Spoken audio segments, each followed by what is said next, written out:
Analysis. Call 867-1965. AA Lock, Dock, and Security. 219 Northwest 10th Street. 867-1965.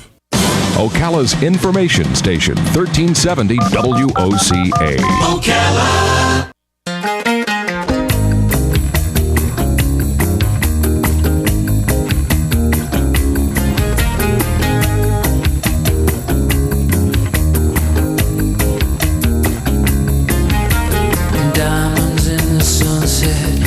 All right, 24 minutes before 11 o'clock. Thank you for tuning in, Robin. One of the things, I said this morning, actually, one of the things that I hate about doing the news is the human bad stuff. Like if there's a natural disaster, it's bad enough. If there's an accident, it's bad enough. But these crazy stories, the 12-year-old girls in Wisconsin and now this guy up in Canada, just what is going on in the world? And I hate those kinds of stories. The last time, our next guest has been with us before, Elise Wheel is on the phone. The last time she was on, we were not a Fox News affiliate. No. We are now a Fox News affiliate. So we're kind of on the same team. I like to say that. Yeah. Elise Wheel, I'm sure you all know her. Legal analyst and commentator for Fox News. She contributes to a lot of different shows. The O'Reilly Factor is on the list. Lou Dobbs Tonight. Imus in the Morning.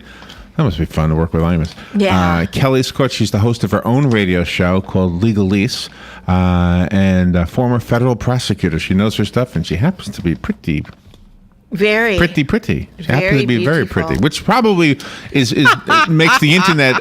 You probably have. She probably, as you do, Robin, a love-hate relationship with this visual medium. When 12-year-old, 50-year-olds men, can repost you crossing and uncrossing your legs. I stumbled upon one of them this morning, just kind of preparing for this interview. And Lise Wheel, good morning, Lise. How you doing? Oh, great. Thank you so much for that kind introduction. Where are you? Where are you calling from? I am actually on the side of a road pulled over to talk with you. What city? Wow. What city are you in? I'm not violating the law. I'm on the side of the road. Well, where are you? What city? White Plains, New York. Oh, okay, all right. Is that where you live? The suburbs of New York City. Okay. I work in New York City, right there at Fox, and I live out in the suburbs. So I'm just on Long Island. Around. I've actually got to pick up a friend, so I'm on the way to get her. My GPS is all messed up, so I'm on the side of the road. So you're talking to Ocala, Florida. You're talking to us. So were you going to say you live on Long Island? Do you live on Long Island? No, I live in Westchester. Oh, in the Westchester. suburbs of New York City. Okay. Yeah. Well, thank you for being on the air with us. I wanted to ask you about the book. The book, obviously, that's what you're on the phone for. It's called A Deadly Business. I don't think I did a good job of introducing you, actually. The book that we're talking about is A Deadly Business. It's a Mia Quinn mystery, but it says in my notes that this is based on true stories, right? Sure. I mean, Mia Quinn is a prosecutor out in Seattle, and as I used to be before I moved out to New York for Fox. She's a single mom of 2 kids, and she's it's hard to make it on that kind of a living, but she's doing it. She was widowed. Her husband died in A Matter of Trust, which was the first Mia Quinn book, and now she realized that in this one, in Deadly Business, that it probably wasn't murder. That it wasn't an accident, that it was murder, and that he had a whole double life going on. So she's, in her personal life, she's figuring out all about that. But then in her professional life, she's tasked with prosecuting a case of, I don't know if you guys heard about this case. It was here in New York a couple of years ago, where a bunch of kids were in the city, and they were on the top of a mall where Costco, top of a mall where Costco is. And they pushed a shopping cart over the top of the mall, hitting a woman and her young son. And ironically, the woman was there just getting some Halloween treats for kids in a kind of disadvantaged children.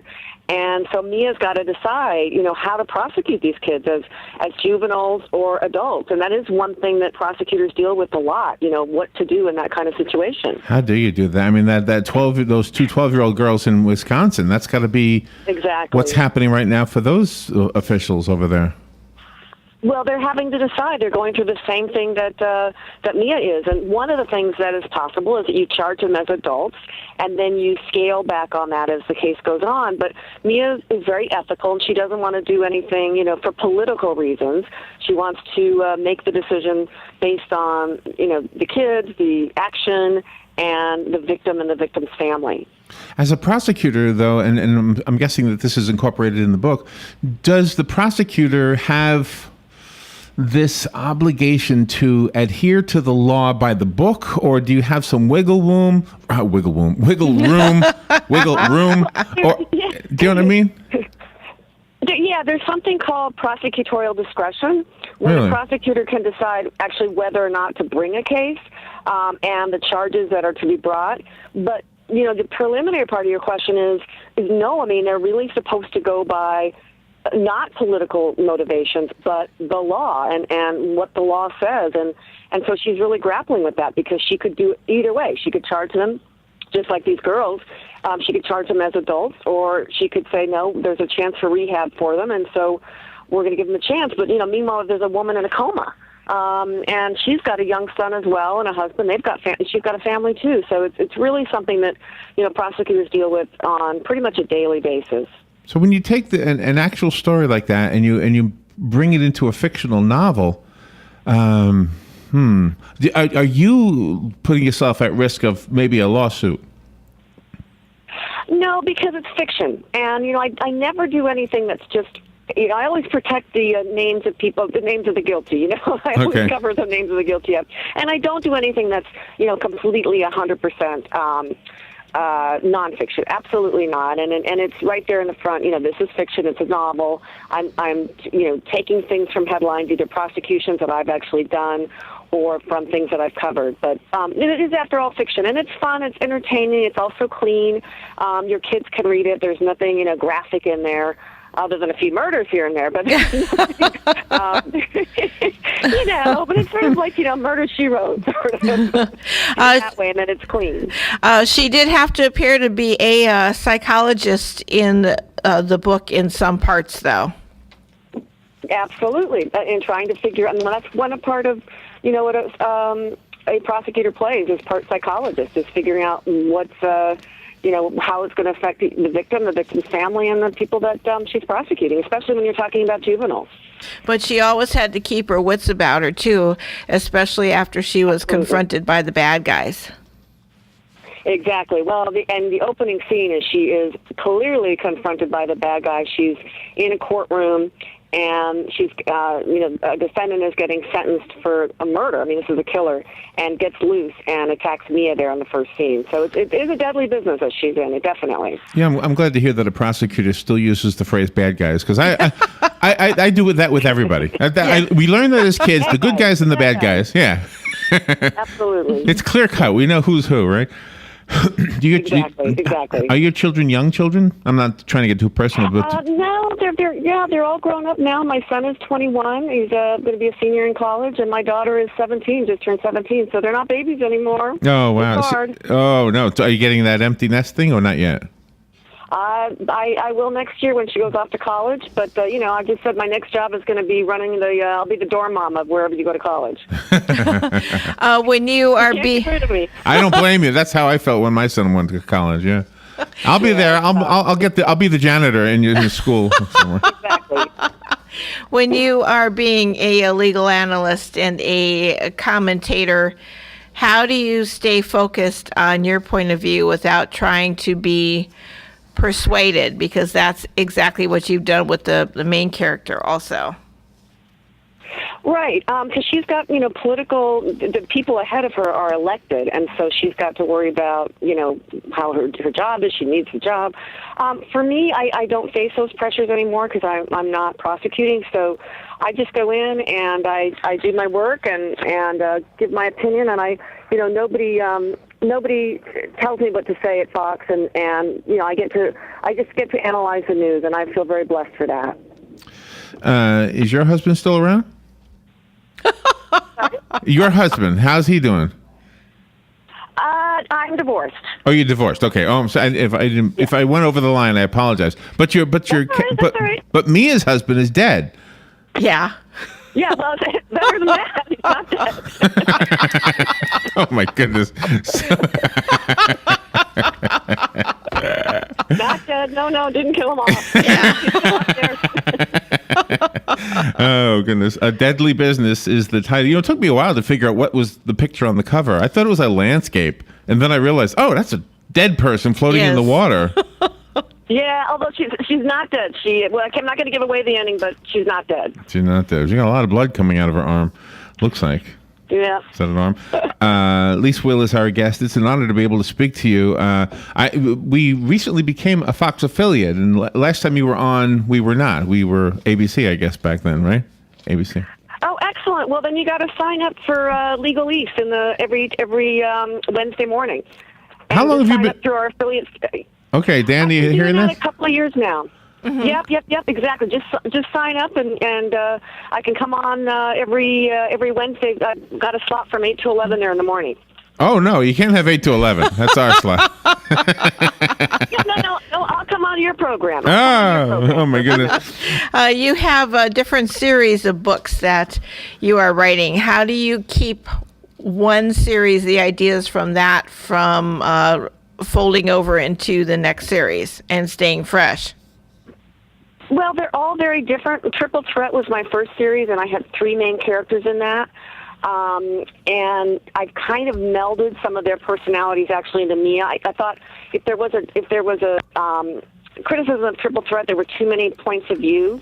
So I really just now have Mia's point of view. It makes it easier for writing. The East Salem trilogy had some supernatural stuff to it, so that was just a completely different set of characters. So not easy not to confuse them. And what kind of characters are your favorite characters, because they're so diverse? They are diverse. I mean, I love Mia. She's just she's a good girl. But she's not perfect. She's fallible. She'll go into a closet and eat a bunch of potato chips until they're coming out of her mouth. There you go. So she's a real gal. Wow, I just went on Amazon to look at the book. You've got it as a Kindle already. It's already available as an ebook. Yep, it's already available as an ebook, and it's actually a very good price right now if you go on to lisewheelbooks.com, or go on to my Facebook. I've got a fan page there on Facebook, so check it all out. Do you happen to know Ira Judelson, a bail bondsman up in New York? I don't think so. No. No, that name doesn't ring a bell. Well, he was just on the phone with us earlier this morning, and he's written his first book about what he does. Oh, good. And he still does it. He's still a bail bondsman. It was a fascinating look at kind of dovetails with what you do. Excellent. That's great. I like it when people, bring what they really do, that they've done in the past into their writing. Do you go out and become a guest lecturer to parents groups so you can maybe give them some kind of insight as to some of the warning signs that their children might be unhappy, and to keep their children from going on the other side? I haven't done that much of it. I've done a lot of writing about it, but I would love to absolutely go out to any group that would have me. Are there any warning signs that are similar in children that seem to start going awry? Yeah, when your child, if you've got a fairly communicative child, and all of a sudden, they're not communicating, they're closing the door on you, literally and figuratively, that's a problem. That shows you that they're trying to hide something. And I got to tell you that the stats on cyberbullying, for example, are pretty bad, that only about 1 in 4 kids will tell their parent when something's going on. So you really just have to be aware. The days of just reading your kids' diaries, unfortunately, are over. You need to do more than that. Yeah, and these 2 girls in Wisconsin, let's see, who would I hear? Glenn Beck. Glenn Beck was saying that he had some information indicating that the girls were reading this story about the Slender Man, whatever it is, on devices that were handed out by the school. The parents didn't want them on the internet, and they got these devices with the assurance that the school would we'll watch what they look at. We'll make sure they're not looking at something bad. But they never thought that it'd be reading something. They were trying to guard them from videos and pictures, but the truth is you could read something that's bad. Exactly. It's all out there, and our kids are completely exposed to it. Wow. One of your nonfiction titles is The 51% Minority, and it's about how women don't get equal pay. Is that right? Yeah, equal pay. I mean, I wrote that some years ago, and thank goodness things are a little better now. But it still is an issue for women, and I wrote it really as a kind of a legal primer, for women to have and just know what your rights are, whether it's in the workplace. Especially in the workplace, sexual harassment, discrimination, that kind of stuff. And just so you can kind of pick it up, domestic abuse, pick it up and know what your rights are. I mean, information is power. And you're absolutely yourself in all situations. And I think that's probably what this book that you've written now really exudes to the reader. You have to be yourself to be happy, but in the meantime, to be the best person you can be, even if you are a parent, you have to show your children that you got to stay being yourself. Exactly. The book, again, is called A Deadly Business. It's written by Lise Wheel. I'm sure you are familiar with Lise on Fox and on her own show. We do the radio show, Legal Lise. And let's see, I went to your website, LiseWheelBooks.com. LiseWheelBooks.com. Right? Oh, the new one isn't even out yet, according to this. It says available June 10th. I know it's available you could pre-order on Amazon now, but it's actually available in the stores next Tuesday. But I'm talking to you guys early. But you've got a hit already. I mean, it's pretty high. Out of millions of books on Kindle, it's like 6,000, and it's not even released yet. Excellent. See, and after this show, it's gonna bump up to 2,000. Yeah, it will. It will. I know it. I've got a Kindle. I'll be putting it on mine. So do you enjoy? Excellent. Do you enjoy the direction your life is going? Do you feel like this is going to? Are you going to eventually step out of the media, TV, and radio, and settle on just books, or what? Oh goodness, I haven't even decided what I'm having for dinner tonight. Oh, okay. I have no idea. I'm just enjoying it, and as long as people keep reading it, I'll keep writing them. I love doing it, and I love this part of the process when the books start coming out and being able to promote it and talk about the characters, and I just keep on going and just feel blessed every day of my life. I really do. I know that sounds corny, but I really feel that way. But part of your job also is that you have to be a very astute researcher, because you have to make sure that the legal part is correct along with the police part. That's right. Absolutely. Got to keep it all together that way. Well, we're a little bit starstruck, Lise. I guess you can tell that. But I want to be fair. I want to be fair to the book. Yeah, you're great. I want to be fair to the book. Our listeners probably are saying, "Well, tell me a little bit more about the book." And I know we kind of did. So, could I ask you just to do that again, or maybe do it like a movie trailer version in words? Sure. I mean, the opening scene, if you want to think of it as a movie, is Mia's there in the courtroom. She's sentencing a killer that she's prosecuted. Judge is sentencing, and he breaks away from the defense lawyer, grabs the razor, and puts it right to her neck. And that's the opening scene where she's thinking about her children, and she's going to die, and in this horrible business that she's in. Wow. And as soon as the book progresses, she herself is found to be in similar situations, especially toward the end. Towards the end. We don't want to give too much away. Yeah. That has a lot to do with the cover, but yeah, she starts to find out that her husband, that she thought was in an accident and killed in a car accident, was actually murdered and was leading this double life. Do you ever have nightmares sometimes when you are writing stories like only this? worrying about my kids. I have every parent's nightmare. Yeah. I think we can relate to that. Can I ask you, off the topic, did you happen to see the video of that judge and that public defender that got into a fight? I'm not recalling what. No. Well, it was just Maybe like I have it. It was like yesterday, 2 days ago. There was in the video you can hear the audio. You can see the public defender, and he and the judge start and said, if you're going to fight, let's take it outside. And they go outside the courtroom door, and you can still hear. You can hear them fighting, physically fighting. It was a good Oh, story. that's horrible. Yeah, and then the judge comes back in. The people in the courtroom applaud. They're probably intimidated. Oh yeah, good job, judge. And, Right. and he's trying to catch his breath. And then later on, I read that the public defender told his other public defender at his office that the guy grabbed him by the collar and punched him in the head. The judge did. But no charges. That's reprehensible. That no, is no, crazy. No. Yeah. The courtroom is supposed to be a place of decorum, you know? It should be. Yeah, I can't imagine that happening. Do you see more books with Mia in there? Because she is a fascinating character. I mean, very, very real. Thank you. No, absolutely. I'm working on the manuscript for A Lethal Beauty right now, and because I always work about a year ahead, so I'm working on that one out. That'll be the third one. I think it's out.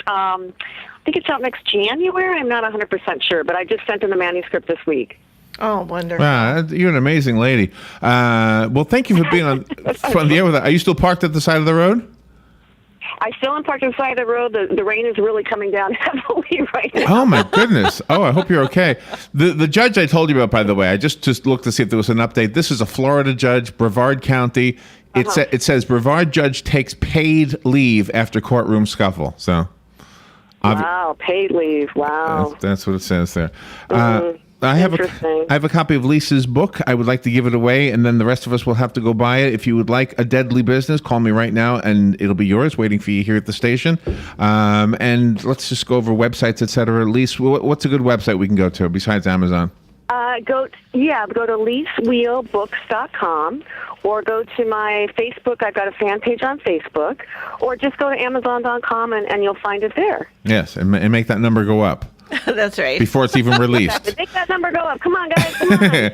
It's a super good read. It is a super good read. Well, let's see. I think it's been a couple years since you were on. I think it's been more than a year anyway. So, thank you for being. It's great to be back on with you guys. Thank you for being back on. And how long before the next one? It's 2 years again.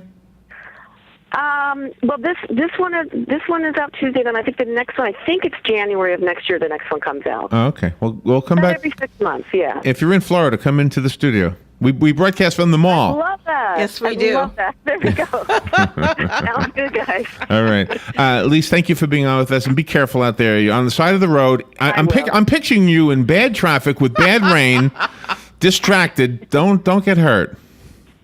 No, I'm parked. I'm parked. All right. Am I nicer than Imus? I think I'm nicer than Imus. Let's see. That is not a high bar. Lise, thank you for being on with us today. Thank you. Got it. Take care, guys. Fun interview. We'll take a little break. We'll be right back.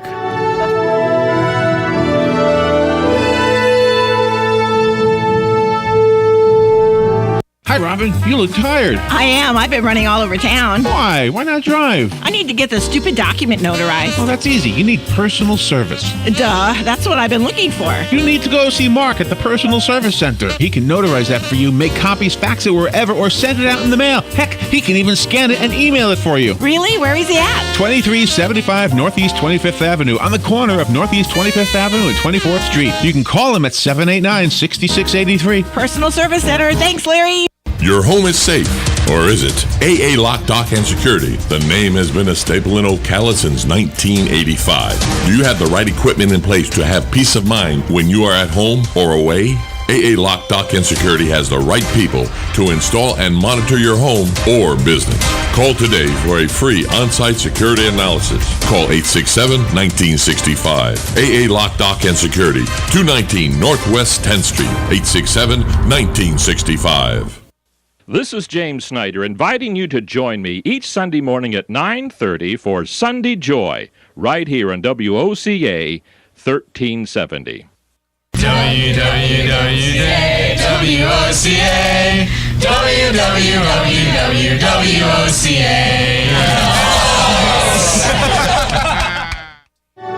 Broadcasting from the Paddock Mall Studios, this is WOCA, Ocala, Gainesville, The Villages, 1370 AM, 96.3 FM, The Source.